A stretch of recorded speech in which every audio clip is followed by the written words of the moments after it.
উৎপাদন ও সরবরাহের উদ্দেশ্যে সিলিন্ডারে রিফিল করা হচ্ছে অক্সিজেন। বরিশালের পিএসএ অক্সিজেন প্লান্টটিতে কর্মব্যস্ততা হঠাৎ করেই বেড়ে গেছে।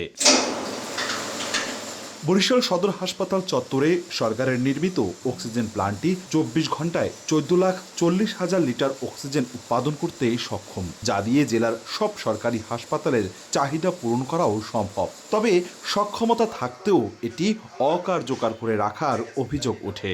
যেখানে সরকারের অক্সিজেন প্লান্টে উৎপাদন খরচ মাত্র ২.৫ টাকা, সেখানে বেসরকারি খাত থেকে ৪৫ টাকায় কেনা হয় অক্সিজেন। অনিয়ম নিয়ে গত ২৪শে নভেম্বর অনুসন্ধানী প্রতিবেদন প্রচার করে সময় সংবাদ। পরে ১৪ই ডিসেম্বর এক লিখিত চিঠিতে অক্সিজেন সরবরাহের উদ্যোগ নেওয়া হয়। ঘন্টায় প্রায় ৬০,০০০ লিটার পরিমাণ অক্সিজেন আমরা উৎপাদন করতাম, কিন্তু এখানে ব্যবহার হতো ২,০০০ লিটার। আমরা এইটুকু কাজ করে বসে থাকতাম। আমাদের এই প্ল্যান দীর্ঘদিন যাবৎ কার্যত অচল ছিল। সিভিল সার্জন স্যারের উদ্যোগে আমরা বরিশালের উপজেলাগুলোয় সরবরাহ করার জন্য আগাচ্ছি সামনে।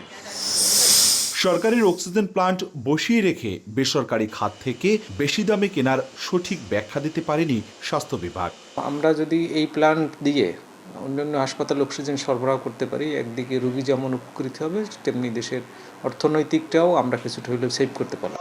কেবল ২০২৩-২৪ অর্থবছরই শেরেবাংলা মেডিকেল কলেজ হাসপাতাল ও জেলার ৯ সরকারি হাসপাতাল ২,৪১,৮১৩ লিটার অক্সিজেনের জন্য খরচ করে ১,১০,০০,০০০ টাকা। বেসরকারি খাত থেকে লিটার প্রতি দর পড়ে সেখানে ৪৫ টাকা। আর সরকারের প্লান্ট থেকে অক্সিজেন নিলে সর্বোচ্চ দর পড়ত ২০ টাকায়, বলছেন অক্সিজেন উৎপাদনকারীরা।